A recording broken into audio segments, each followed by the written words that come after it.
You're listening to The Granite Discourse, a New Hampshire-based podcast with real discussions. Be sure to subscribe on Spotify, YouTube, and Apple Podcasts. And for early access, subscribe to Patreon for just $1 a month. Thank you, and enjoy the show. Melissa Bailey. Hello. Welcome to The Granite Discourse. Thank you. Glad to be here. How's your ride? Long. Yeah. Yeah. People talk about if they had unlimited money, the service they'd want most, if they would want a personal chef or a personal trainer, and mine is always a driver because I do not enjoy driving and I frequently get lost. So you're running for Congress. I'm running for Congress. How's the race going?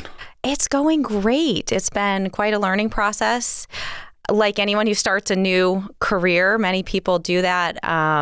It's just a lot to learn, and I'm doing it in the public eye, which is a little different than a lot of new job endeavors that people go through. So that certainly has been tough. But overall, it's been great. It's really fun. And as much as I just complained about driving, I do love being all around our district. We live in a beautiful state. And I've seen so much more than I would if I weren't in this process. And I love being with people. So that part has been great. I love doing this. I love talking and hearing issues from people and what they're facing and just connecting on this one-on-one basis with people. So I really am enjoying that part of the process. Is this the first time you've run for any office? Yes. It is. And what did you do? What'd you do in the private sector? So early in my career, I graduated with a graduate degree in accounting. So I started in public accounting. I took and passed the CPA exam, had a CPA license for many years, though I wasn't a practicing CPA. I was in public accounting, and I started right after the Enron scandal. So actually, as part of my college, I was, in a 5-year program. It was one of the first 5-year programs in our country, Wake Forest University. It's one of the top programs, one of the top pass rates for the CPA in our country. And as they were rolling out these programs, they do internships. So I was deciding where to intern with these big public accounting firms. And one of the firms I was considering was Arthur Andersen, and I ended up choosing PricewaterhouseCoopers instead, which was great because by the time I graduated a year later, Enron had failed. There was the Enron scandal. Arthur Andersen had been taken down with them. So when I started in public accounting, it was when Sarbanes-Oxley was being rolled out, which is control testing, really going in and in addition to financial audits, doing control audits in companies, testing their controls. And at the time, companies didn't really talk about that. So it was not only testing, it was documenting and seeing where in their processes they had the correct controls in place to ensure that fraud and mismanagement weren't happening, documenting those processes, and then getting a process in place to come in on a regular basis to test them. So that was all voluntarily. So you'd be hired on to do this stuff. Well, no, it's regulatory. So, okay. Yeah. Right. So the same way that companies are required to have financial audits on an annual basis, they're required to have control testing as well, control audits. Oh. But it was new. It was new regulation at the time. So we were brought in to start to roll out this process of this new regulation. So what kind of stuff would you find? Without naming any names, obviously. Yeah, it was more that it was more looking at processes in a different way. So going in and saying, okay, this is a small company, you don't have a lot of resources, but you can't have one person that is sending money out and taking money in. So things like that. It's looking at where are there points in the process where money could be stolen, where resources could be misallocated.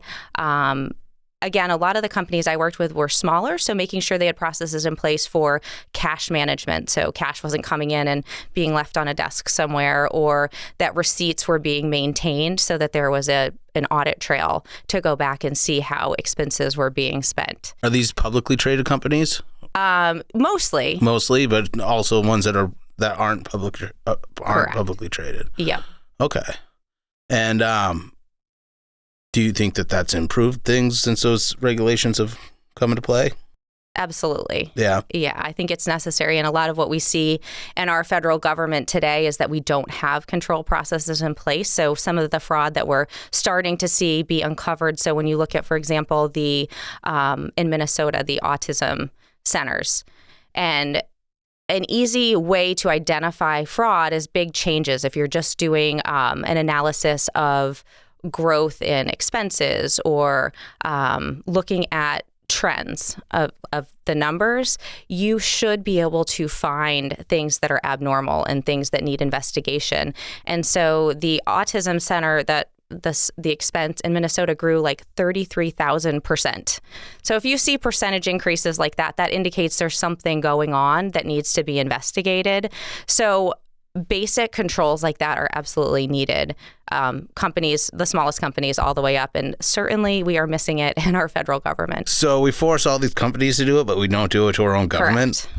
Exactly. That's crazy. Yes. So it is. So I started there, and then I moved from public accounting, I moved into the private sector, worked in banking for years in finance and accounting roles. Every couple of years or so, moving into something different. So I did some corporate reporting, so really digging into financial statements and working with our regulators on our financial statements for the banks. I did also management reporting, and that's where these trends that I was talking about, that's where we would look at those. We'd look at different expense trends or revenue trends to understand what was going on with our financials and to plan for the future, to adjust our forecast for the future based on what was going on either internally or externally to the company. Are you still working in the private sector? I am not. So I retired from the private sector about 10 years ago to my most challenging and most fulfilling role of being a stay-at-home mom. Oh. So I have been home with my kids for about 10 years. They are a bit older now, which has given me the flexibility to go back and to do this run for Congress. But yeah, we got to a point in our life, and I know you're in a similar place, where we had 3 children. Our oldest was hitting school age, and it's really hard to manage all of that with 2 parents that are, full-fledged in their careers. And I know so many families face this, but my husband was traveling a lot. His career was very demanding, and we were incredibly blessed to have the opportunity for me to stay home with our children. So I started staying home full-time. Looked probably like a lot of families, a lot of driving the kids to school. My oldest was in school. The younger 2 were still home. So managing those schedules, managing the activities. And then we chose down the road to actually around COVID, we chose to homeschool. So then for about 5 years, I was a homeschool mom and until they went back to school full time. So they went back to school after COVID? Or? No. So I was considering homeschool before COVID happened. I am a person of faith. I felt like I was being called into homeschooling my children because my older son, like so many boys, was incredibly active, had trouble sitting still during school. And it was to the point where his teachers had pulled his desk away from where the other students were sitting. So sort of isolating him in the classroom because he was moving around too much. He was starting to fall behind with reading, and he is a very smart child, and I just knew that he could do it, but the environment wasn't working for him. So I really was feeling called, like, maybe this is something I should be doing for him. I'm home, I have the time, and I had a lot of friends that homeschooled, so I started reaching out and looking into different curriculum. How would I make this work? I'm an accountant, I'm not a teacher. What does that look like? And really was getting excited about the prospect of it and starting to consider, should I bring all the kids home? Should we all homeschool? But my husband and I, we both are public school kids. I had a great public school experience. I graduated from Lebanon High School up in the Upper Valley. And so we weren't really sure how to make that leap into homeschool. And then COVID happened. Yeah. So we together collectively said, wow, God really is calling us into homeschool. The schools are closed. We actually lived in California at the time. The schools completely shut down for that year, for the entire following year. And so we pulled the kids out for the rest of that school year. All 3 of the kids stayed home. For the next school year, my daughter, who was in middle school, she really wanted to be back with her friends and back in school, which again was remote school. So she was still home with us, but doing the curriculum through the school. And then the boys stayed home for the next several years. So what brought you to New Hampshire? Well, I was born and raised here, so my family is still here, all in the Upper Valley. My mom's family has lived here for generations. My parents live in Enfield now with one of my sisters. My other sister does live out of state, but most of our family's still here, aunts, uncles, cousins, all our extended family. So after graduation, I went to college out of state like a lot of our students here in New Hampshire do, and followed careers, met my husband who is a Michigan guy. So we basically followed the doors that were opened. We always like to God and say, hey, what door are you opening for us? And we'll walk right through it. So we just followed those opportunities as they arose, and always knowing that we wanted to get back to our roots. And Michigan, where my husband grew up, is similar to New Hampshire in a lot of ways, but we love New Hampshire. We actually bought property back here several years ago near my parents up in the Upper Valley, thinking that might be the long-term plan, and then a job came up where we were able to get back here sooner than we thought, and we actually ended up settling in Bedford, more southern New Hampshire, because my husband is working, closer to that area, and we have cousins there as well. So it was another area that we had family, and just a lot of opportunities for the kids. We love the schools there and the town there. So, what was the experience like being in California during COVID? It was tough. So, well, I'll back up a little bit. So after I left New Hampshire, we followed career opportunities. So I've lived in several states. So we were in California for about 3 years. So we weren't there too long, but it was really hard during COVID. And it's one of those experiences that has shown me just how unique and how special New Hampshire is for protecting our personal freedoms. California, it was complete overreach in every way. You couldn't go anywhere in public. We actually had left by the time they had the passports that you needed to show that you had been vaccinated to go anywhere, thankfully. But because when we were there, everything was still completely shut down. You had to wear masks everywhere. I remember being in line at Trader Joe's, and they had the tape marks every 6 feet where you had to stand 6 feet apart. And my son at the time was little. He was 5 or 6, and a woman, I wouldn't put a mask on him, and I was trying to go into Trader Joe's with him, and she came up and started screaming in my face that I was going to kill everyone because my young child did not have a mask on. And it was the kind of environment where you felt trapped. My husband has always coached, and we've been involved in youth football. And so he would try to get a group of kids together to go find a field somewhere outside where they could just be throwing the ball and just being kids, and he would have the police called on him. Wow. Yeah. So you felt trapped. You couldn't do anything. And on top of it, during that summer, the George Floyd summer, our town was shut down. Everything was boarded up. There was a lot of fires in California that summer. So you couldn't really go outside because there was smoke everywhere. It would blow into our area. Yeah, it felt... Sounds awful. It was awful. Yes. We certainly have a special state here in New Hampshire. And that's what a lot of these experiences have given me. We've lived in New Jersey. We've lived in Texas. We've lived in a lot of different environments, and New Hampshire is truly unique. But we ended up, when we were leaving California, we ended up selling our house and buying an RV. And so we homeschooled from the RV for a number of months, traveled around, and it was incredibly eye-opening to see the way that COVID policy impacted the various states. So we started in California, obviously, where everything was shut down. And then you cross the border into Arizona, and pretty much the state was open and running. And they had policies in place where you had to wear masks in certain places, but restaurants were open. So you could get into a restaurant, sit down, take your mask off, and have a meal. It felt completely different. And then we drove into New Mexico. And if it could have been worse than California, New Mexico was worse than California. Really? Yeah. Even in these RV parks that we would drive into, you couldn't use any public facilities at all. So you had to be completely self-sufficient. They didn't have restrooms or anything like that. You totally had to have everything on your own. So they were completely shut down. And then we went into Texas, and Texas was completely open. Like COVID hadn't even happened. So it really...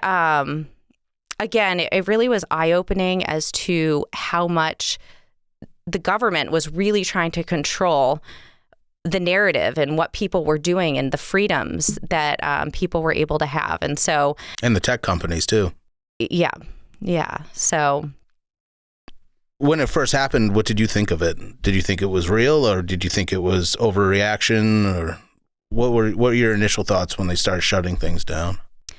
I thought it was real. I think that when we first heard, we didn't know it. We didn't know, right? So we wanted to, like everyone else, 2 weeks, let's figure out what this is.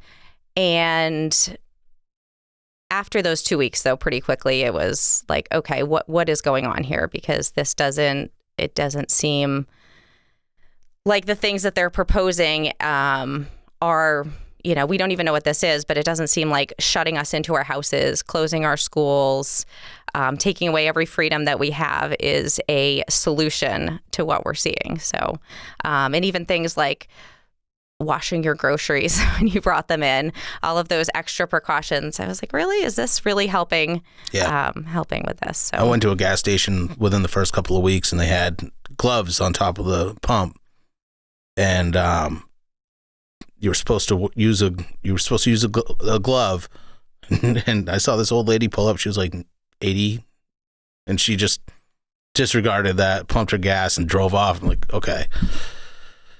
I don't think that this is as crazy as they're making it out to be, but it was really just younger people and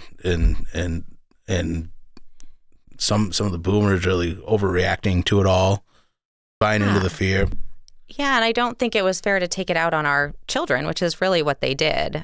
They were not really at risk of COVID or being seriously harmed by COVID, and yet their world was completely turned upside down, and it's caused a lot of the problems that I think we're seeing with their generation now, is that they had learning loss, that they have this fear because of the way they were treated during COVID, and they lost milestones.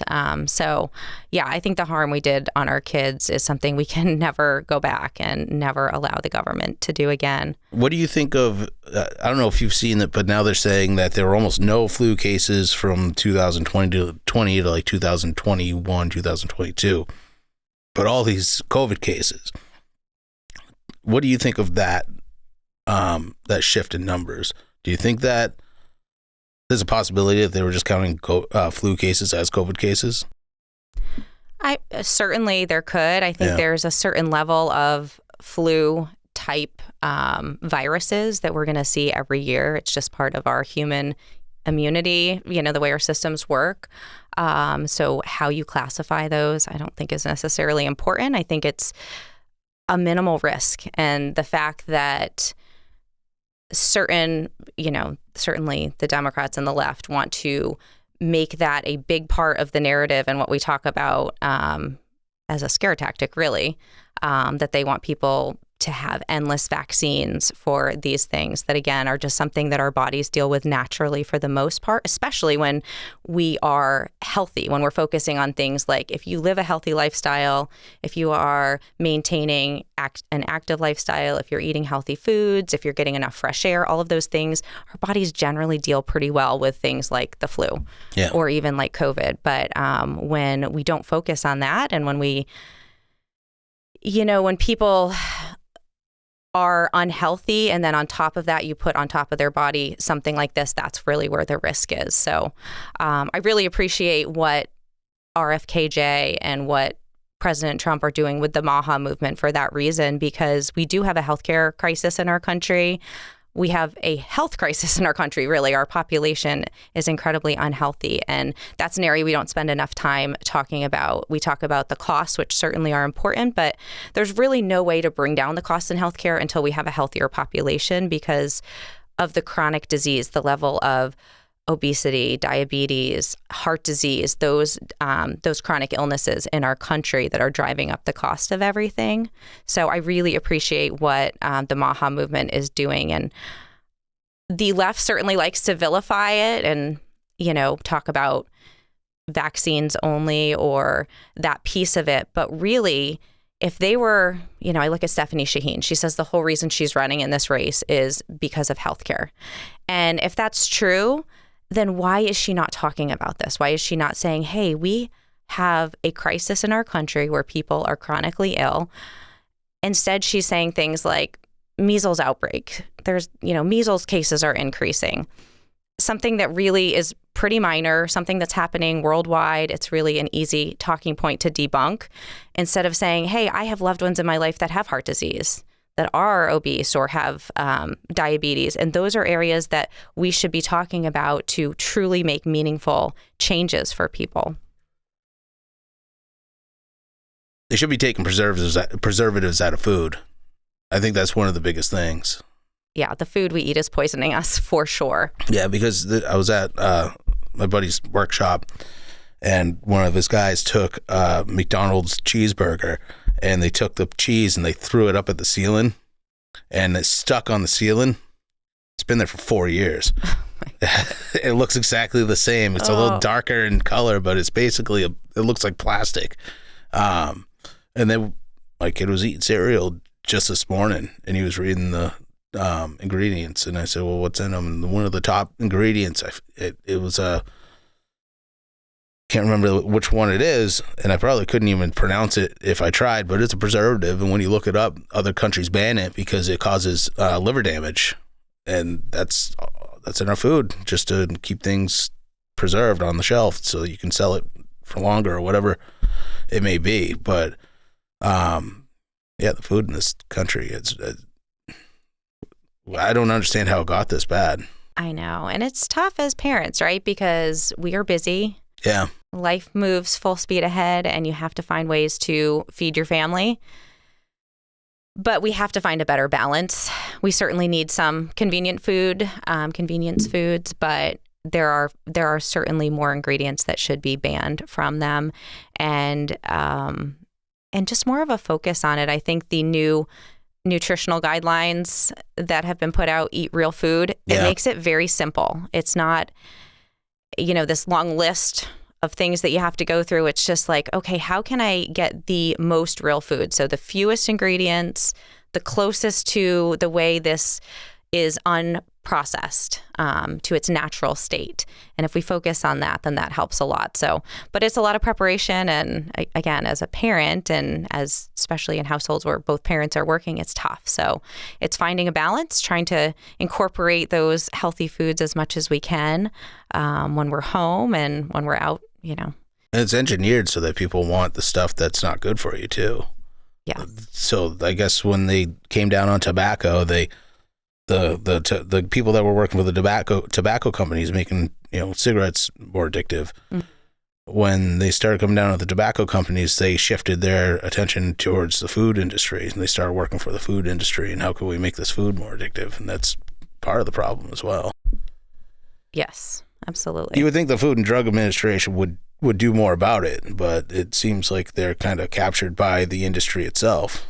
Well, I think that's a lot of what this movement is focused on, and trying to come in with a different focus and a different perspective. And I think everything that the administration has done has been like drinking through a fire hose. So they've been trying to get big wins to start, but that certainly is something that I think that they will work towards. And they only have 4 years to get it done, though, and you're talking about like decades worth of problems. Only 4 years if power changes hands. But if power changes hands. If we get strong Republican leadership in there and can continue with this movement, that's why it's important that we unite together, that we do have strong Republican leaders that will continue with this. And I say Republican, but I do think that here in New Hampshire in particular, it's people want healthy lifestyles. We love to be outdoors. We love our natural beauty here, and people like health. I think that that's something that's important regardless of what letter is next to your name, and something that really we should be able to unite behind here in New Hampshire, and why being a representative is representing that value. I certainly know people from every political and, every part of the political spectrum that want more natural foods, that want to have chickens, have their own eggs, or want more natural foods and healthier lifestyles. So I do think that this is something, if we could get the left and the Democrats to not vilify and make this movement about something that it's not, I think it would benefit all people here in New Hampshire. Oh, that used to be a thing. That used to be a mindset on the left. The left used to be anti-vaccine and anti-preservatives and healthy foods and all that, pro-healthy foods. But after COVID, it just seemed like they flipped. Absolutely. that really did a lot of damage to a lot of people. It did. And it's going to take a while for that to come to, for us to get back to normal. They said, no, this is the new normal. We're not going back to normal when it all started. I think we will. I just think it's going to take a long time. Yeah. And I think I've seen it with like a lot of younger kids, is that kids that were in school during COVID, there's a lot of them that are very conservative now. Yeah, absolutely. Yeah, they saw what government overreach looks like, and they don't want that. And again, another unique factor to New Hampshire is our live free or die values. We don't want that big government overreach. We want to be able to make our own choices and evaluate risks and have personal responsibility around those risks. Yeah. Man, I would not have wanted to been in California when all that went down. It was wild. You're like a refugee. Exactly. So as you've been on the campaign trail, what are the biggest concerns you're hearing from people that your potential constituents? Across the board, everyone likes to talk about affordability. Yep. Definitely a buzzword. I think the Democrats opened up the dictionary to A and said, hey, affordability is going to be what we run on this time. And they don't really understand what it is or how to make it better. It certainly is a concern. But there's so much more, because affordability has really been an issue for a while, right? Under Joe Biden, everything became more and more expensive. Inflation was through the roof. Housing has been an issue for a long time. We have a supply issue. We have not enough homes, too many people that, came over our border over the last 4 years, and regulations that make it difficult to build. So all of these issues have been longstanding. It's not something that just happened when the new administration came in. So I think that people have been feeling that for a while. And on top of that, they want to get back to our freedoms. I like to talk about affordability as financial freedom. But here in New Hampshire, people are very focused on education freedom. Parents, we want parental rights. We are tired of what the schools are doing to our children. We're tired of policies coming down, whether through the federal or the state government, that are telling us how to raise our children, where they need to go to school. Medical freedom, as we were just talking about, we want to have the rights to make those choices for ourselves. So I think all of those are very real, and it's hard to put into words. Sometimes they don't feel tangible, but we feel freedoms and traditions and values slipping away. And so I want to find a way to inspire people, to inspire our next generation to have a hope. I think we see some of these people that we completely disagree with, but someone like an AOC, and she provides hope in a way that I don't understand. I don't think it's truthful in any way, but she has a story that people connect with. And I think we really need to give that to our next generation. We need to give them a hope that there's a future for them. They will be able to afford to buy a home and have a family and have that American dream. That we can find a way to get back to that for them. So that's really important to me, is finding a way to have a positive and optimistic look at the future, and to give people something to look forward to, something to bring us back to patriotism and feeling united around. You hear these surveys of people who are proud to be American, and how that percentage just continues to slip. And it's so sad to me. We live in the greatest country on earth. I want to inspire people to recognize that. And a lot of it is our education system. There's a lot that needs to change, but we need people to recognize what a great country we live in.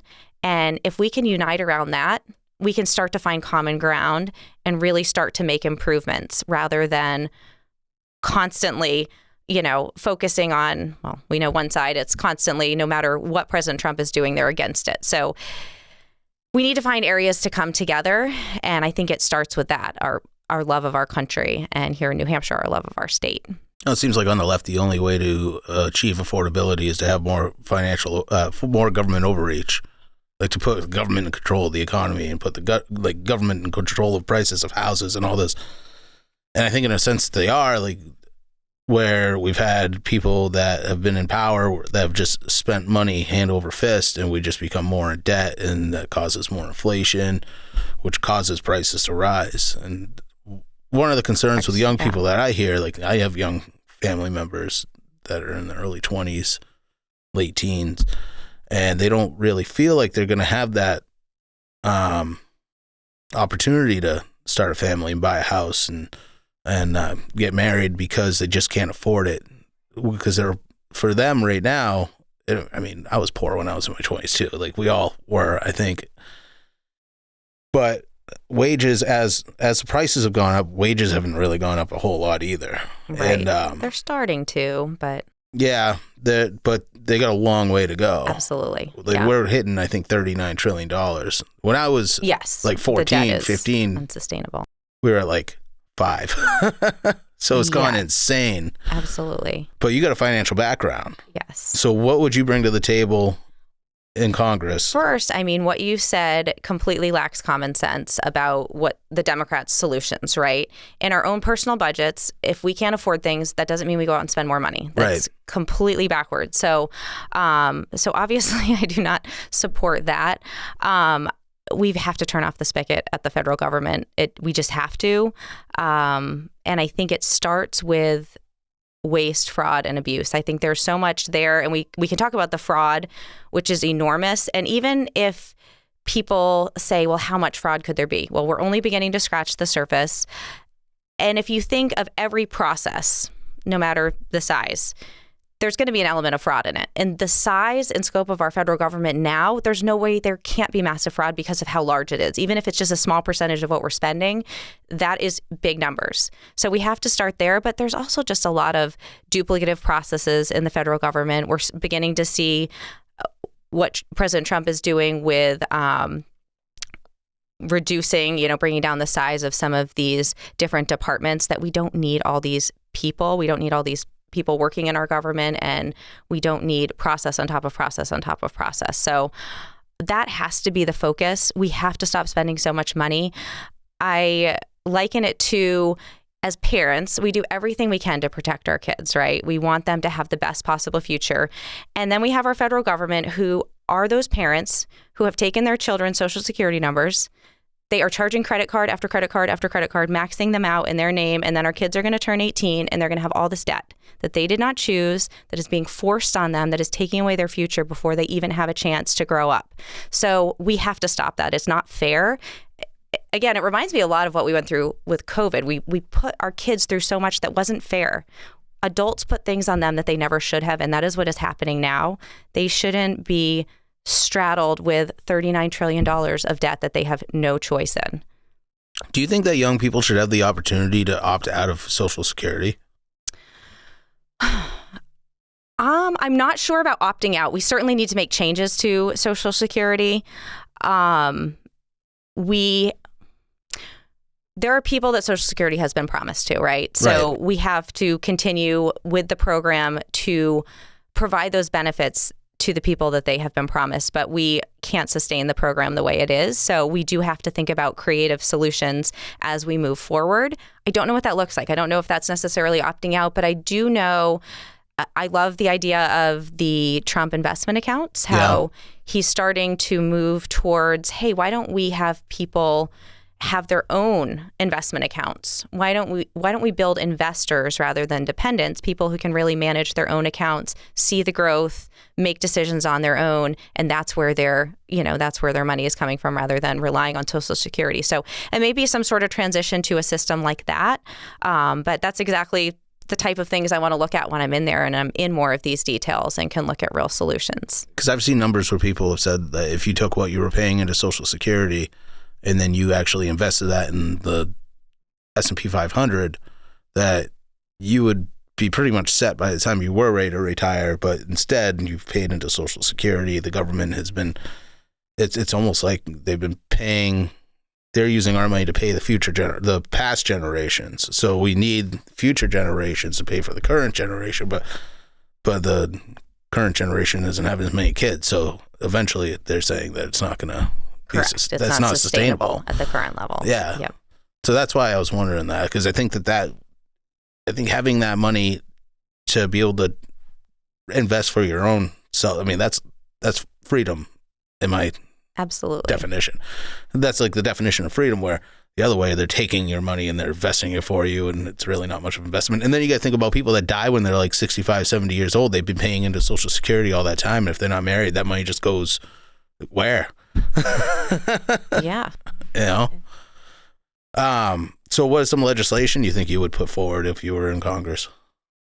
So legislation, specific legislation, I think it's more, especially coming in as a freshman Congress member, it's getting on the right committees, it's learning the ropes. And for me, it would be bringing a lens of fiscal discipline to every single bill that comes through. So really considering the financial impacts of that bill. So not necessarily a specific bill, but there certainly are areas I'm interested in. I do want more oversight when it comes to the fraud task force, for example, that President Trump is putting in place. I would love to be involved in that process and finding ways to monitor some of these programs with controls so that we're not sending all of this money out to, say, a Minnesota or a California, and it's being completely wasted. So I certainly am interested in education. We've spoken about that.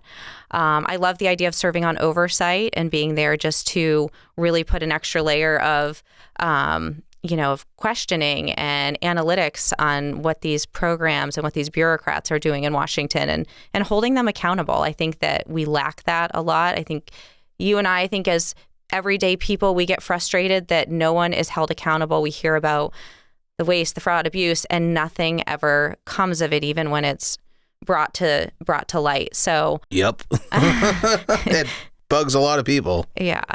So I certainly would like to be involved in that. And I don't know, there's a lot of areas I'm interested in that every area is so complex, right? So again, when we talk about bringing costs down for people, I would love to be involved in finding solutions there and having a background in banking and working with the banking industry. I think there's a lot that can be done there when it comes to housing, when it comes to student loans, anything sort of along that avenue. So yeah, there's a lot I would like to work on. I just don't know that there's necessarily one specific piece of legislation I would bring forth. Do you think the government should get out of student loans? Yes. Yeah, that's an area I'm pretty passionate about. There was no reason to make our federal government the fifth largest bank, which we now are. It's a real issue. It's why the cost of college has been driven up so rapidly, because colleges are not held accountable. They can charge whatever they want, just like any other monopoly or any other time the federal government gets involved. But colleges are able to charge students whatever they want, even if there's no value in what they're offering to a student. And then at the same time, there are no controls or risk assessment put around the loans that are going out. So somebody can borrow money and our government, they just give it. There's not an assessment of, will this degree pay off? Will you have the means to pay off this loan at some point? And that's why so many students are in default and why we're in such a crisis in our country. And so much needs to change there. I think some of the mentality around that is changing. I think there's a lot more people that are saying, hey, every kid doesn't need to go to college, because I know when I was growing up, that was the push. You have to go to college. And it is right for some people and it's not. And we need more people in trades. We know AI is completely changing a lot of industries. So we need people that are just doing day-to-day jobs that you don't have to go get a 4-year degree for.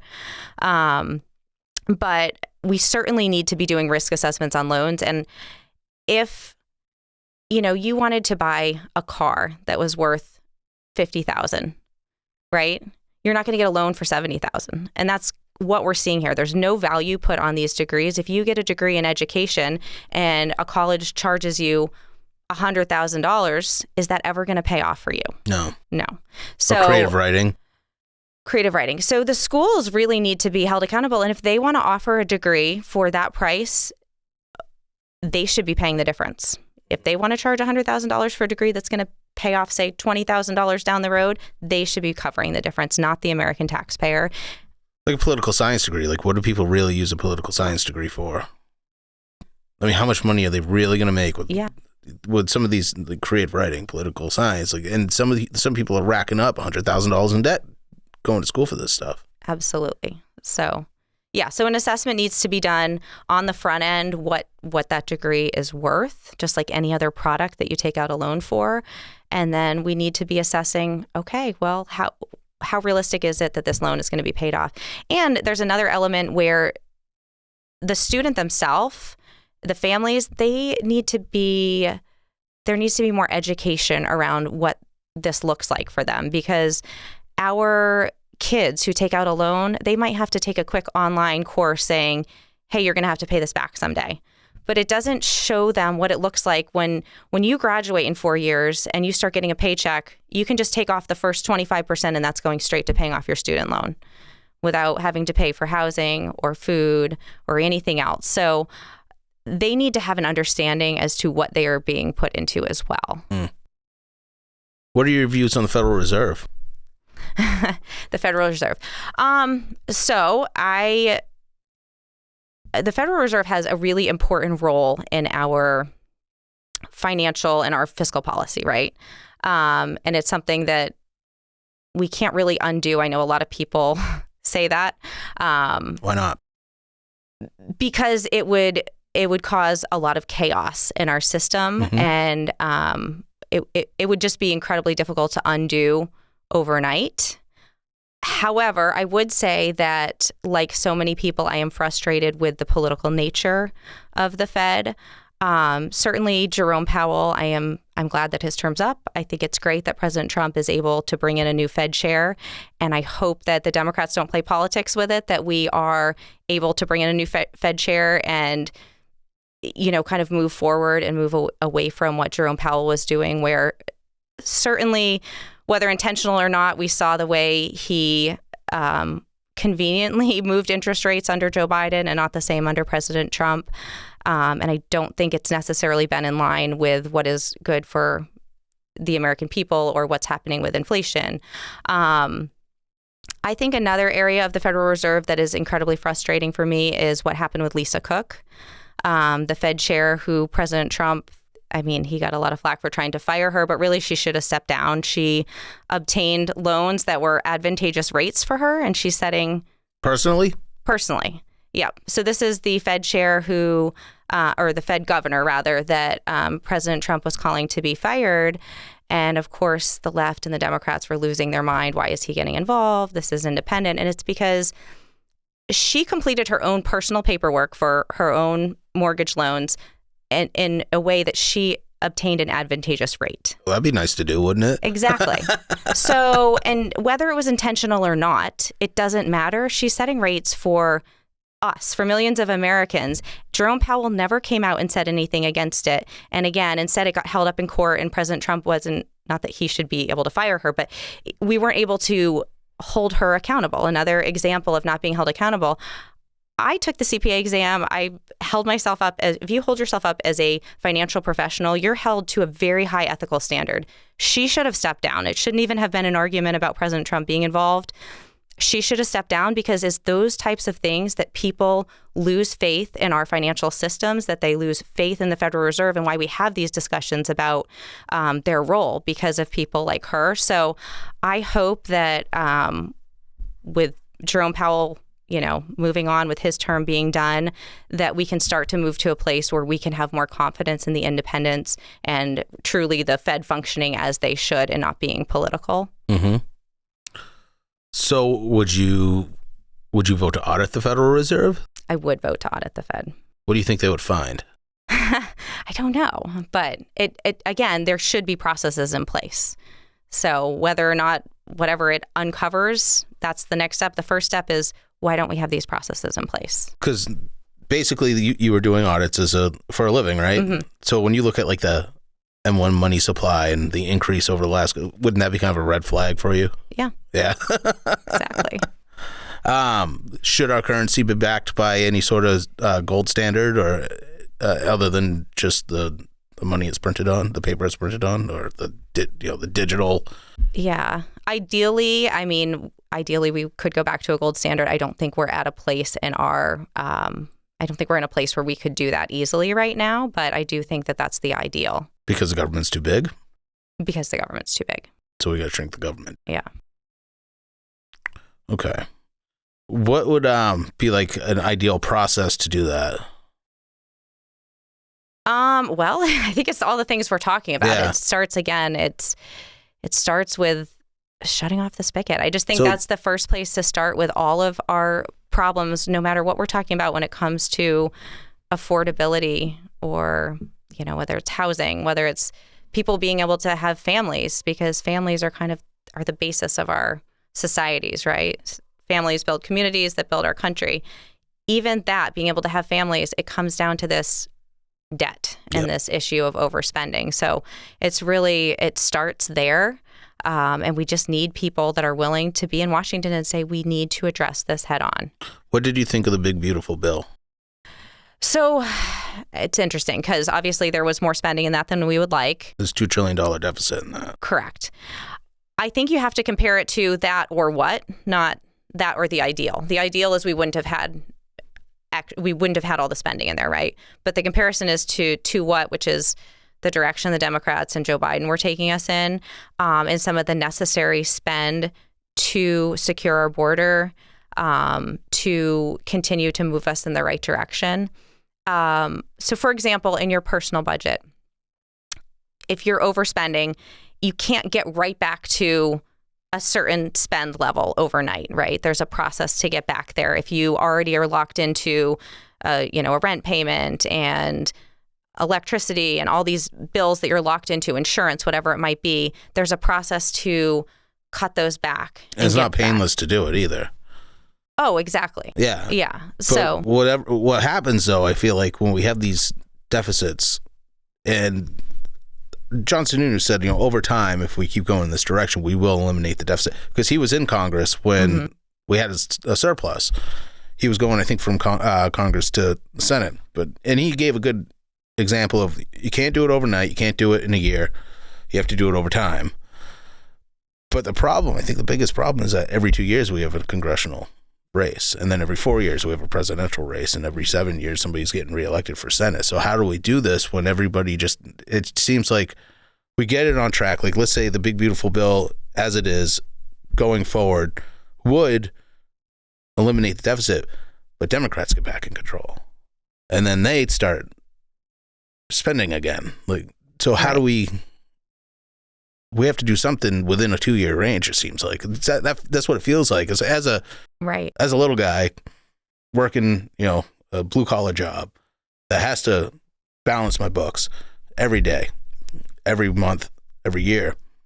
It's frustrating as a taxpayer. I mean, you're a taxpayer too, so it's not like you're in Congress right now. Like, you're obviously just like me. You're watching this happen. But the voters watching it, every year everything gets more expensive. Prices just keep going up. Yeah, I think, there's a couple things. As Republicans, I see this as a call to action. We need to be motivated to get out there and vote. Yeah. We don't do that frequently. I mean, we've seen it in special elections, and it's important. We're trying to save our country. These aren't small issues that we're dealing with, so we need to get off the couch and vote. I am doing something I never thought I would do. I'm running for Congress. Yeah. And if I can do that, then I want people to come alongside me and say, you know what, I will put up a sign. I will certainly get out there and vote. I will knock some doors. I will do the bare minimum to ensure that we keep majorities so that we can continue moving in the right direction. But I would also say it's difficult to motivate people to do that when we see the games that are going on in Washington. I'm very frustrated with what's going on with the SAVE Act not passing, with our government being shut down for, I think we're at 42 days now.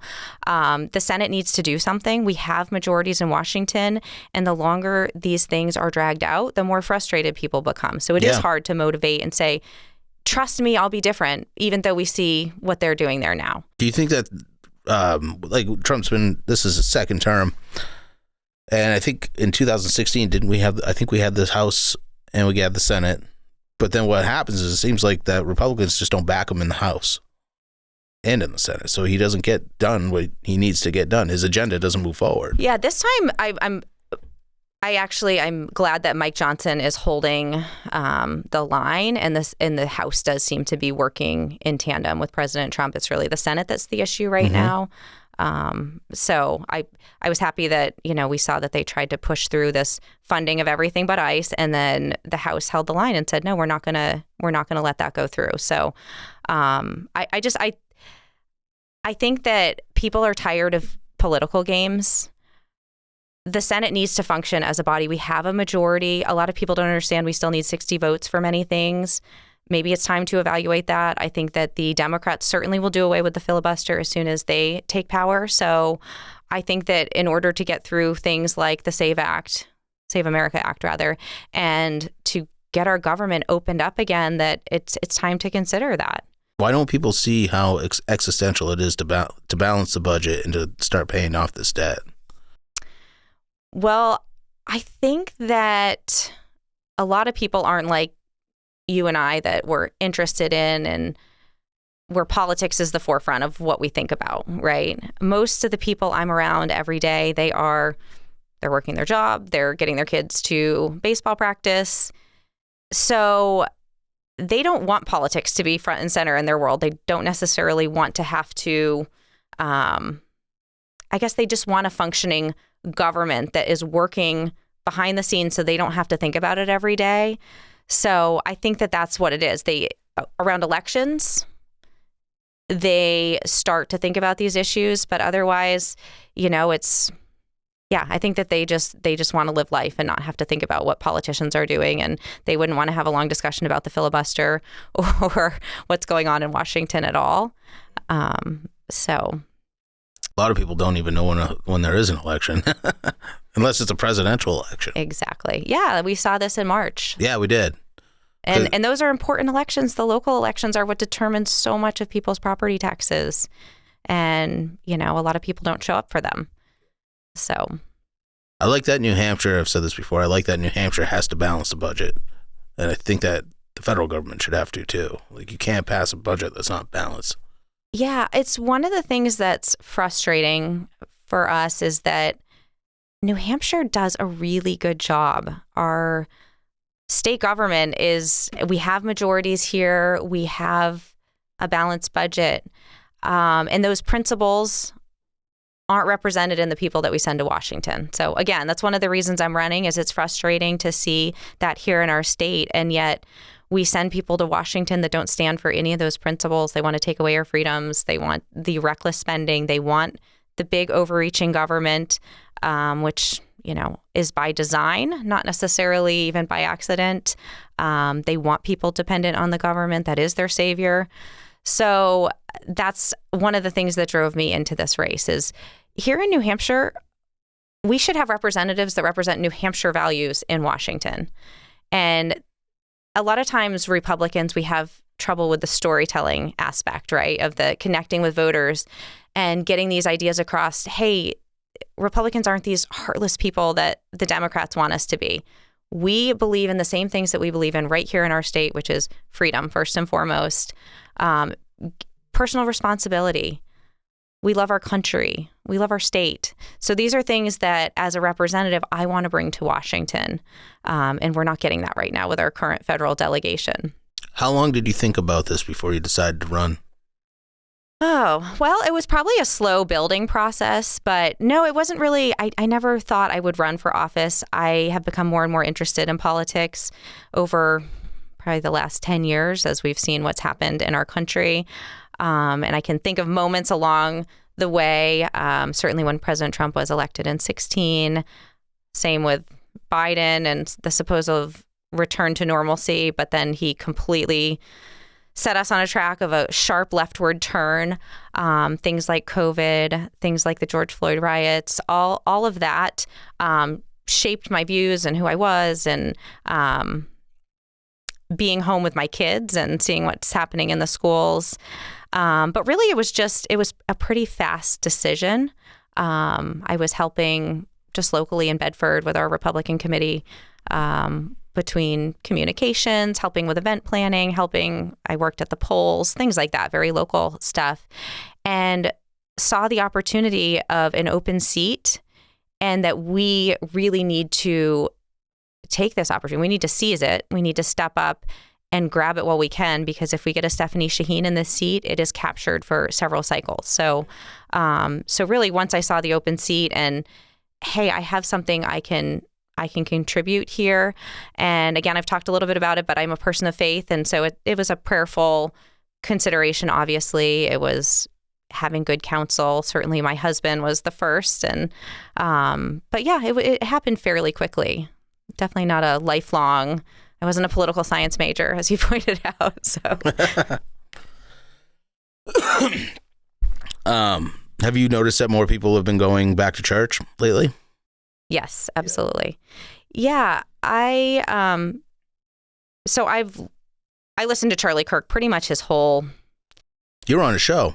Yes, I talked to him in August. Yeah, I had listened to Charlie all along. You know, I'm that stay-at-home mom. I'm educating my kids. I'm listening to a lot of podcasts, and he was one I listened to a lot. And when we lived in Texas, Charlie was on one of his tours, and he was at Baylor University. So I took my daughter there.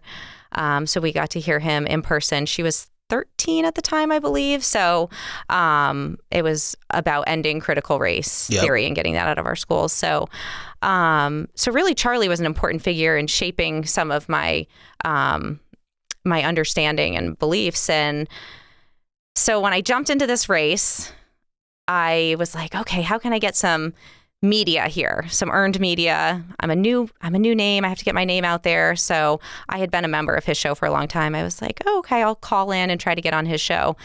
So I had called in and didn't get picked. They picked, questions that they're going to answer. And I had called in a couple times and they hadn't chosen to call on me. So I got an email the week before that show and they said, hey, we're going to answer your question this week, which is why if you've seen the question, usually there's a lot of back and forth with Charlie, but I basically just asked the question, hey, why are you so excited about New Hampshire?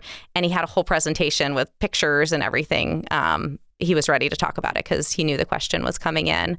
But funny story about that, because I knew that was coming in, I had to call in, right? I wanted to be on his show. I had my son who had just turned 12. It was his birthday, so we were at Great Wolf Lodge. So I had 6 12-year-olds, and I'm trying to find a quiet place in Great Wolf Lodge to take this call. So I sound, and I couldn't hear what I was saying, really. So it was hard to understand, like, can people hear me? So I'm talking kind of slow, and anyhow, but it worked out. And so I got to speak with Charlie, and that call was all about how excited he is about New Hampshire, or was about New Hampshire, and why Turning Point is building their organization here, because he sees us as this beacon of freedom in New England, which we really are. We can see that in every metric, right, when we look at our neighbors. So it was really a great moment to speak with him. And, come September 10th, I don't like to think about that day, but I remember having this moment of, okay, I'm not just in this to talk about the economy. I'm going to be true to who I am, and my faith is an important aspect of my life.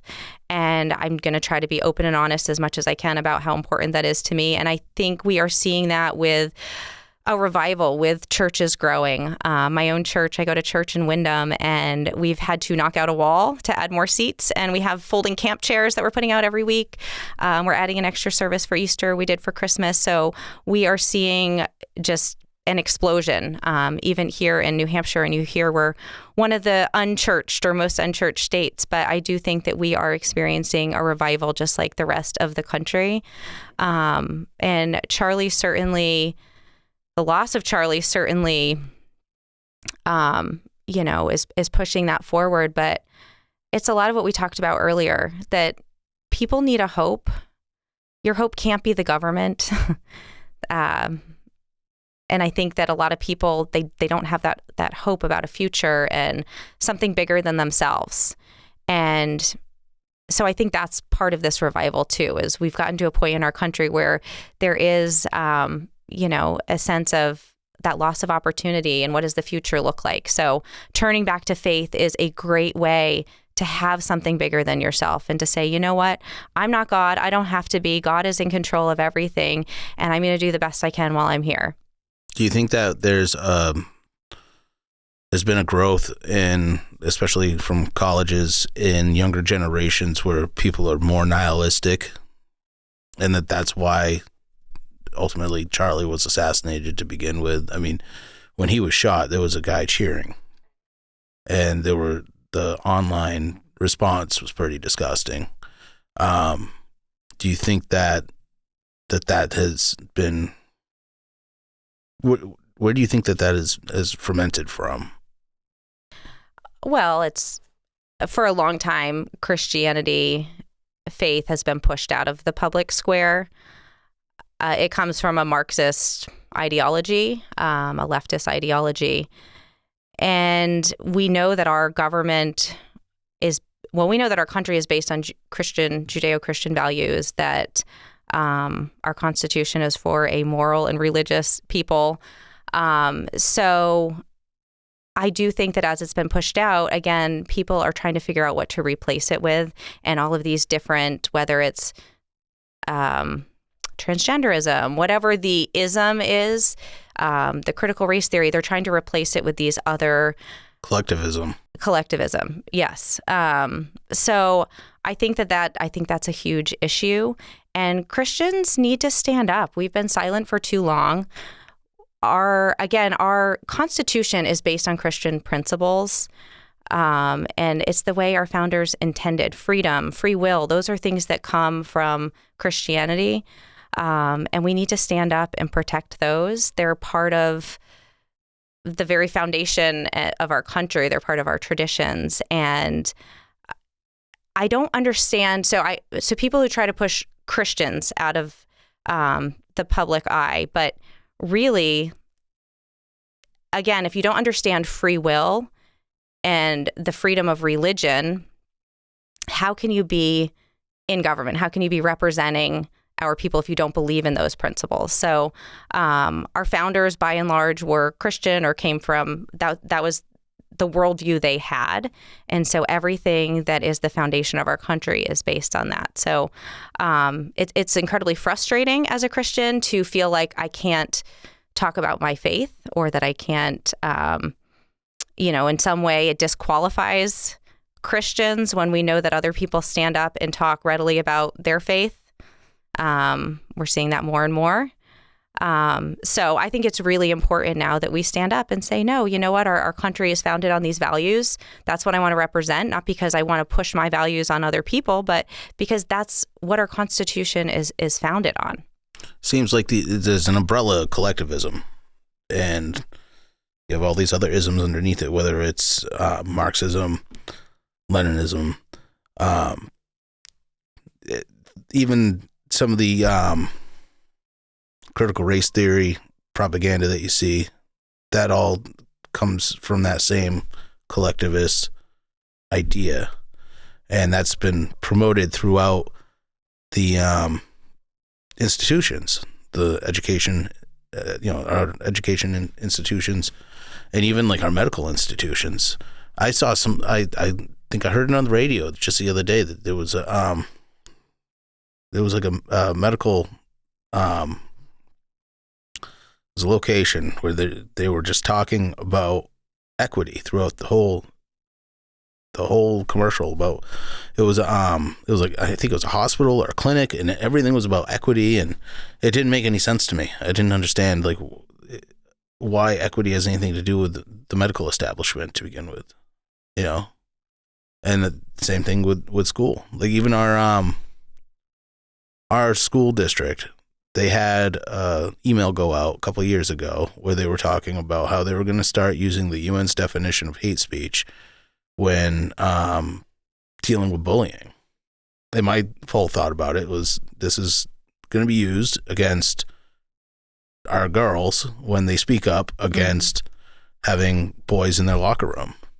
And I was attacked for being hateful, and I hated trans kids and all this. Like, I don't hate anybody, but I want my kids to feel comfortable. I want our daughters to feel comfortable. And this is like the transgender movement that we've seen. It's really just a small percentage of people in our community. And a lot of it, I think, is because of unchecked mental illness. It's body dysmorphia, but it's being painted and it's being reaffirmed as a lifestyle. Mm-hmm.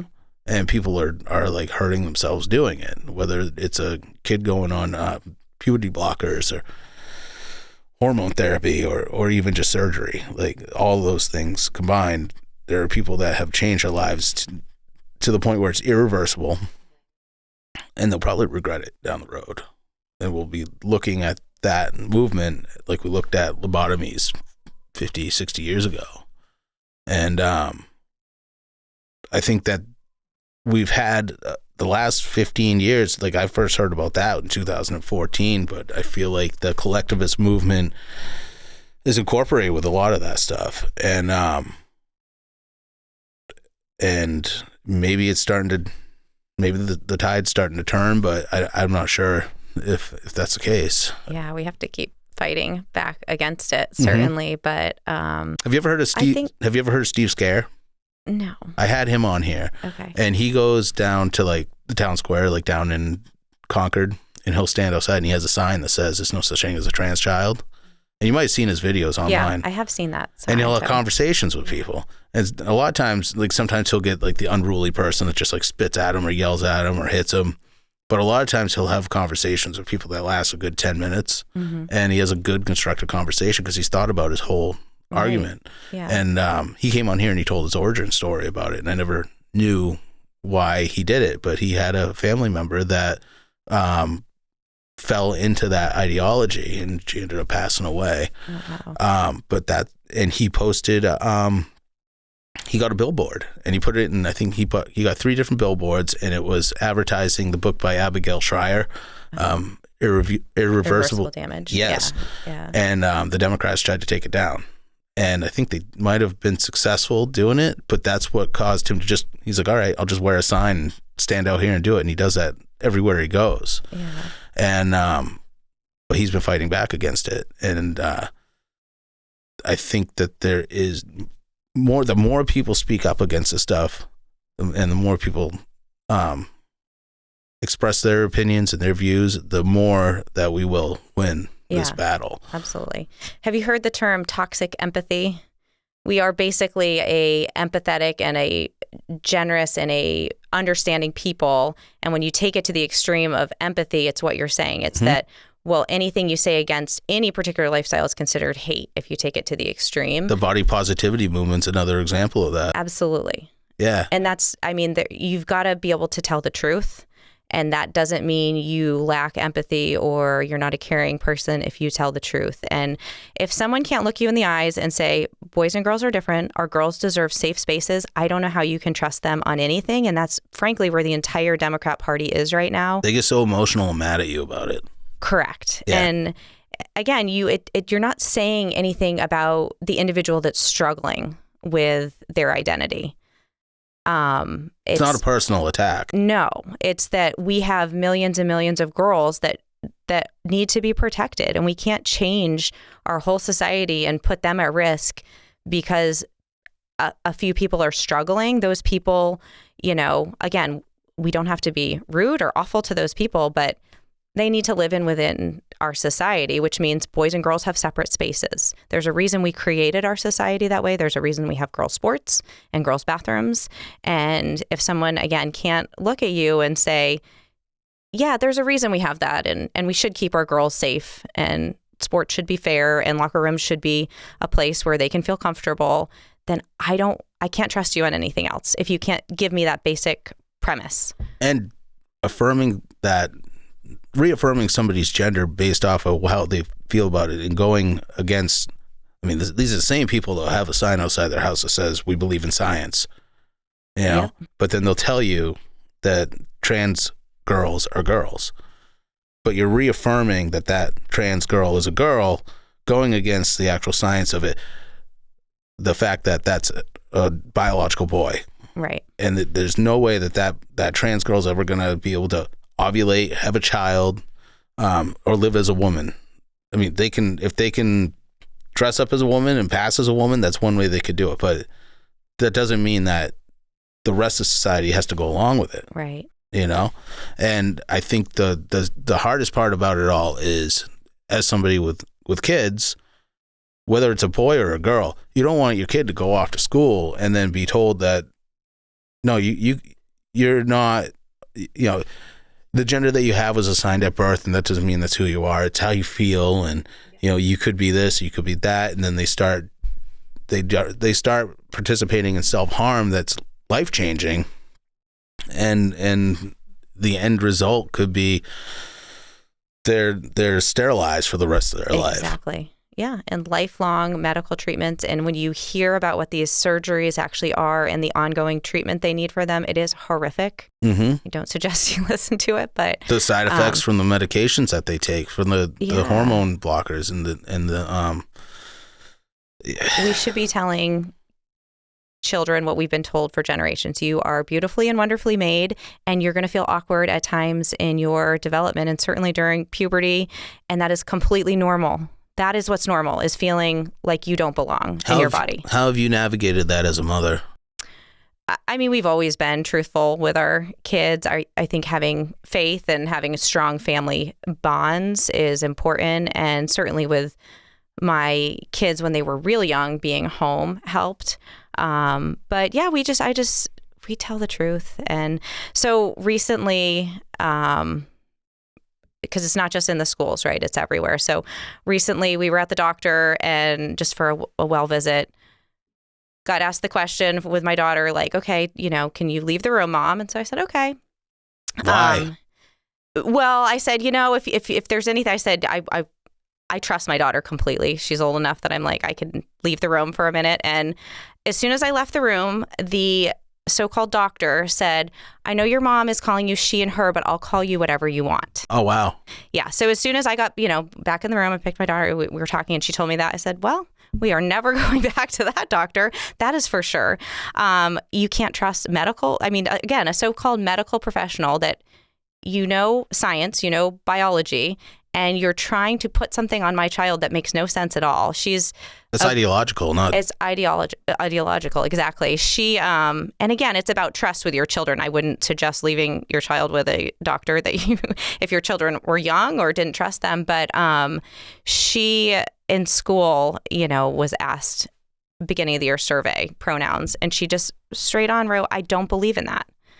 Pronouns are, it's something with grammar, with the English language. It has nothing to do with what our kids should be asked or what's in our schools. So, I think it's a lot of it is parenting and having to be involved and engaged parents. And I would say maybe in a small way, if we try to look at silver linings, one of the benefits is that I know as a parent, I talk with my kids about a lot more than my parents ever talked to me about. We are engaged in constant conversations about culture and about these issues because we have to be. But it's also a good way to stay close with our children and to know where their heads are at and to help guide them because, again, growing up, my parents were pretty hands-off with a lot of these things, right? Same, yeah. So it has brought a focus back to more involved parenting, I hope. But was that by design too? Was what part by design? Having more hands-off parenting. I mean, my parents didn't really care what I did as long as the cops weren't bringing me home. Right. Well, more hands-on parenting, I think, is consistent with conservative values. So I hope it's becoming more intentional because certainly the left, Marxism, all those collectivisms, they don't want tight-knit families. They want to replace the parent. Yeah, they don't want parents being the guideposts for the children. So I think that it's again, to get back to families being first, which is important. And one of the reasons I'm running is you have to have involved and engaged parents. And you also have to have parents that are willing to, discipline their children and say that, this is right and wrong. You can't just, every kid gets a trophy. I don't like that mentality either. Well, that's one thing with the education system, too, that I feel bad about teachers is that I've heard teachers say, we get these unruly kids. And if you try to say anything to them, the parents come down on you. But they don't do anything about their kids either. Yeah. Oh, there's so much broken with our education system, but so much is put on teachers. And as much as the cost of our education system keeps going up, it's not like their pay is going up. So They're not getting paid more. And they're having to be psychologists and counselors and all these things outside of teachers, which is why the focus isn't on education. And it's incredibly frustrating. I have many friends that are teachers and having to deal with this, and they can't focus on the things that our kids need to learn because they are monitoring classroom behavior, and that's not right. Yeah. And some of these schools are trying to bring more things in, that like having the medical clinics in schools. Have you heard about those? Yes, that's scary. Yeah. Absolutely not. So I think that New Hampshire is like one of the last states to get them, if we haven't got them already, or they're trying to stop them at the state level. But I know that in my district, they were trying to approve. It didn't pass. It was for another position, and it was basically would have progressed the school clinic in our high school. They wanted to hire one more person, but that in other states, I'm hearing stories that they're doing things in those health clinics at schools that they really shouldn't be doing. No, it's another way, as we were just talking about, to put a wedge between parents and their children. The school wants to take them for the day and make now not only education decisions, but they want to make medical decisions for our children. That is crazy. Nothing short of crazy. And we need to push back against that. Are you optimistic about this coming election? I am. Yeah? Yeah, absolutely. Again, it comes down to motivating and having a message, and these are not small issues. This is big. This is the future of our country. This is the future for our children. And we have a real opportunity here. And I really do think, I'm very optimistic. I think that with the right message, we can get people out there, and whether with this seat or just in general, I think we just need to continue to head down the path of all the things that President Trump is working on. So I'm an optimistic person by nature, but I think that it really does come down to getting people excited that there is a better way, that we don't need to have these political games. We don't need to have this endless spending, that we can love our country again, and we can outwardly love our country. We just all came together for the most part around our USA hockey teams winning.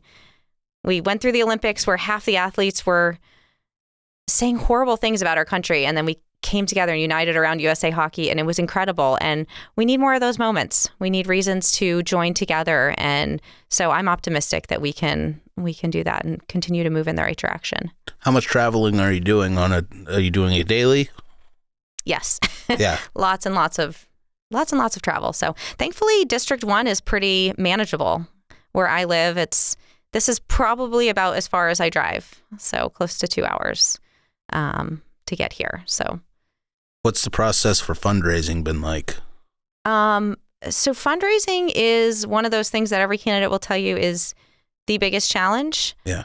I jumped into this race because I wanted to make a difference, and I want to be talking policy and meeting people. And then you get into the race and people say, well, most of your time is spent fundraising. So it's a process, but I've been focused more on the fundraising is to get to voters. And so voters can understand and know who you are and want to get out there and vote for you. So an opportunity like this doesn't take a big fundraiser, right? I can just get in front of people. They can hear from me directly. I've been using social media for that very same reason, because it's an efficient way to get in front of voters. And I think that people in our district deserve to know who they're voting for. It shouldn't be, some paid ad that you see. It shouldn't be people posting on social media, but not really in their voice. It's just, something that they're reposting. So I've really been trying to be in front of voters as much as I can. I've been posting these short videos on mostly Facebook, but really across all social media platforms, because our young generations, they don't look to traditional news at all, right? So my generation and older, I don't know about you, but I'm Facebook or traditional news or podcasts. Younger than me, it's Instagram, it's TikTok, it's YouTube. It's trying to be on all these platforms to reach all of these different types of voters. Are you on TikTok? I am on TikTok. How's your responses on TikTok? I don't quite understand TikTok as well as the other platforms. So TikTok has the best tools for building videos. Yeah. So I use their platform to build my videos. I post them there, and then I post them on the other platforms as well.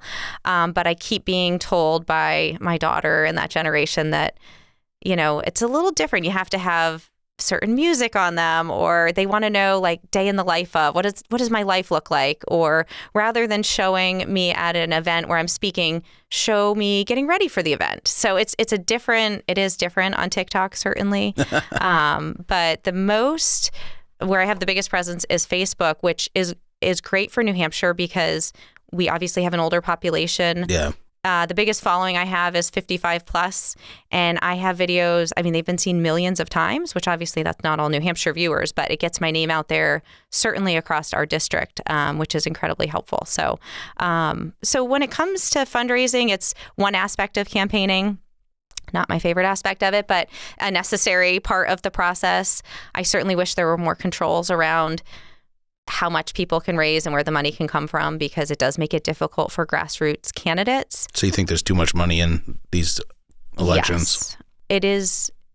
It makes it impossible for someone to just come into a race. Like even for someone to get in at this point, where we're 5-6 months out, it'd be tough because it's a lot of building your name recognition, and it takes money to do everything. So, I would like to see some controls around that, certainly, so that you can have good candidates who are stepping up for the right reasons, not just the next name, a Stephanie Shaheen, because she's been groomed for that position. So, I think there should be more controls around it. But really, again, if it's about getting your name out there are a lot of tools to do that now. It's not just traditional news advertising or interviews, which is great. We have podcasts. Yeah. We have, obviously here in New Hampshire, we're one of the states where you can travel around the whole district and be at community events and be in front of a good population of the voters. Obviously not everyone, but that's helpful. And then social media is just the way we fill it in. And we have to be there so people can know who we are as candidates. I have liked seeing your videos that you've put up, because it's good to see that you're approaching the voters and you're not just begging for money. Yes. I think that the election should be about voters, not about money, because that's ultimately who decides. Yeah. Yeah. And it's both to get my name out there, and then it's also to hear from voters, because if I put out my position, I'm going to hear from people in the comments or how much it's being viewed, how important of an issue that is to them. Yeah. And so, again, with not having the ability to shake everyone's hand 5 times, which is what we want here in our state, it's a way to hear directly from voters what's important to them. So, I think it's a really important tool.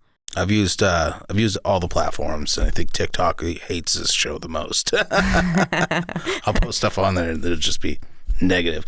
But yeah, TikTok's different. I don't quite understand that one yet, but no, I don't either. I'll use it. I when I open it, it just shows you a video right away. It doesn't even give you a chance to. It just bombards you. So I stay off it as much as possible. I'll post videos on there, and I do it third party, so I don't have to go in and upload them physically. But then I'll open it up and I'll see that I'll have like 20 comments, and some of them are good. So what'll happen is like the first initial comments are always like negative, and then after a little while they'll start turning, and then they'll be arguing in the comments. So it's a dumpster fire. It is. I find that on all of the platforms. There's a good number of both, and you don't focus on the bad ones. They're there because it gets engagement going, and then you'll see the more positive comments. But yeah, I don't really argue with anybody on there, and I don't even really read the comments anymore. Exactly. I used to when I first started, and then I just stopped. I had one video that like blew up, and it was too much to even keep up with. I just stopped looking at it. It does become a lot. Yeah. Social media really like we don't let our kids on social media at all. They're still pretty young. They don't have a cell phone or iPads or anything like that. So we like limit screen time. Pretty much like no YouTube, any of that. We limit it quite a bit just because I know there's been studies done about the effects on like a child's brain when it comes to that. Even ours. Like I try to limit my own. It's not good for people. It's not. And there was just a case that just went through the court system now where Facebook is going to be held liable, Facebook and YouTube, for a girl's, I forget how old she is now, but she's having some mental illness issues. And so that's going to really change, I think, what's going on with social media and potentially lead to more controls around what is available for children. Yeah. So I think we'll continue to see these cases. Well, it targets kids. Yeah. There's no doubt about it. And even Roblox. Did you hear about the controversy with Roblox? No. Yeah. So there was Roblox, so. Like for little kids, it's a thing for little kids to play. It's like loaded with pedophiles. So like little kids are interacting with adults on there, and their parents don't know because they don't pay attention. But it's like loaded with just horrible people. And a couple of years ago, there was a case of a kid who was like 12 or 13 years old, and somebody on some video game like talked him into like sending him a photo of like a shirtless photo. Yeah. And he killed himself. He killed himself before, yeah. Yeah. Before he had a chance to talk to his parents. And it was somebody from Germany that did it. Yeah. And they caught the guy, and I guess they're pressing charges. But we are, it's like giving your kids a pack of cigarettes, I think. Like giving them a cell phone or anything like that. It's not good. Yeah, it's the addictive nature of social media, and just like we were talking about with food and how they put things in it that are addicting for our children. So, and I just think the way you combat it, again, is it's got to come from families, strong families being together. And our children at their ages do have cell phones, but there was a lot of controls when they were younger. And, we lifted the controls as they've gotten older. Our daughter's leaving the house for college next year. So certainly she's going to have, Yeah, my kids aren't that old yet, so we still have a little time before they start really protesting. But we talk to our kids all the time, and not only from your worth and your value doesn't come from what people are saying or what you're seeing on social media. Your values shouldn't be formed from there either. We try to give them that strong foundation at home, and also being cautious as to what you yourself put out there on social media. Yeah. Which is, really important at their ages. They don't know, they're not seeing 5-10 years down the road if they put a video out there that it could be used against them. So there's a lot of guardrails that parents certainly need to put in place with it, but so that kids can learn in a responsible way. But yeah, it's been incredibly harmful to our children and to us, to your point. We're all on it a bit more than we should be. Yeah. Do you think it's harder to be with all these new things with technology? Do you think it's made parenting harder over the years? Yeah, I think so. It's always been trends. Yeah, it's what you just mentioned. There's dangers out there that we can't really foresee that are right there. The little computers, or the little phones that our kids carry around, there's people that are able to access them there. And it's pretty scary. It makes parenting certainly different than it used to be, but we learn along the way. And again, I think coming back to families, nothing replaces that actual human interaction. So just making sure that you are there to be that interaction with your children. Yeah. I worry about the population decline that we're seeing, because families have just been getting smaller over time. Like my grandfather's family, he had 13 siblings, and my mom's family, she had 5, and I had 3. And I'm doing my best with my family, but a lot of people just have 1. Right. So that's not really replacing the population. I hope with this revival that we're seeing, and as we're starting to talk about the next generation and how they've been shaped by things like COVID, and that they are becoming more conservative, that we will trend back towards building strong and large families, because we do need that. Like you, my grandma was one of 14. My grandpa was one of 5. So that's why we had family all around us growing up. We had cousins, and every weekend was family gatherings and family cookouts or whatever it might be. And every holiday was a house full of people. And now, it's gotten smaller and smaller. So I certainly want to see those big families again. And we need policies, and we need the hope in the future and the policies that allow people to have them. So Well, when you see like younger people complain about holidays, they can't stand Christmas and all that stuff, it's like, well, once you have kids, it brings that magic back to it, like watching my kids rip all their presents open, and they love the lights when you put them up and putting up the tree and decorating all that stuff. It's almost been stigmatized to have children for younger people, younger generations. I mean, the look at the like the easy access to abortion over the years and the amount of people that have been aborted over the years. Now we're in decline on our population. Like, I think there's kind of a connection there, and it's like I said, it's been it's been stigmatized. But once you actually have kids and you see it, like, you look at the world completely differently. Absolutely, which is why we need more parents in Washington, which is why I want to go there and have that parental lens there. But yeah, and part of what I want to do in Washington is exactly that, is to say, you know what, moms, parents, we are superheroes. A lot of times it's looked down upon, even to be a stay-at-home mom. And you know what? That should be an option. Women should have a choice. It's difficult, and with the way, how expensive things are these days, and the way, I mean, certainly with affordability, but it's hard to have a parent stay home, but that should be an option, because families are important, and babies are not burdens. They are blessings. And when I look at the future, right, when I retire, yes, we're going to think about how much money we have and where we're living, but really it's about how can I spend time with my kids and my grandkids. And that's what really most people value more than anything, is the people in their lives. And we just don't talk about them that way as a society. So we need to get back to doing that and saying, hey, the most important things in our lives are the people, and we should be building strong families around, so that we have those people in our lives to support us. So I think that Republicans should really look at how things are going. And if you want to win every election for the next few generations, make this economy work so that people can stay home, so moms can stay home with the kids, and the dad can go out and make enough money to pay for everything. Mm-hmm. Single family incomes. It's not easy to do, and it never really was easy to do. People did have to sacrifice to do it. We have to sacrifice to do it, but it's doable. And but that's one thing that I think the Republicans could really buckle down on and take the time that they have in power to make that possible. And somebody like you could amplify that message in Washington. Absolutely. Yeah.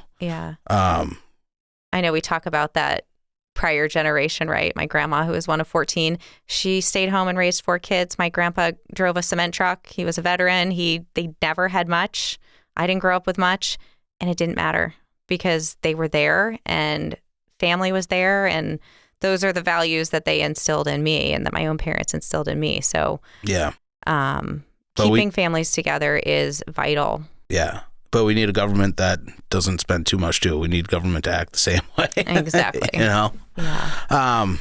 Melissa, where can people find more information about you? Well, like I said, I'm everywhere on social media. So Melissa 4NH on Facebook or Instagram, X, and then Melissa Bailey 4, the number 4, NH.com is my website. So you can find me there as well. And I would welcome people to, again, if you look on social media, it's the best way to get an idea of who I am and how I feel about issues. And you can sign up to connect through the website. There's a contact card on there that you can connect with us with, and someone will get back to you. And is there a donation page on there? There absolutely is. Yes. Okay. Seeking donations always. So, Melissa, thanks for stopping by and sitting down with me. Okay. Thank you so much. And good luck in the race. Okay. Thank you. All right.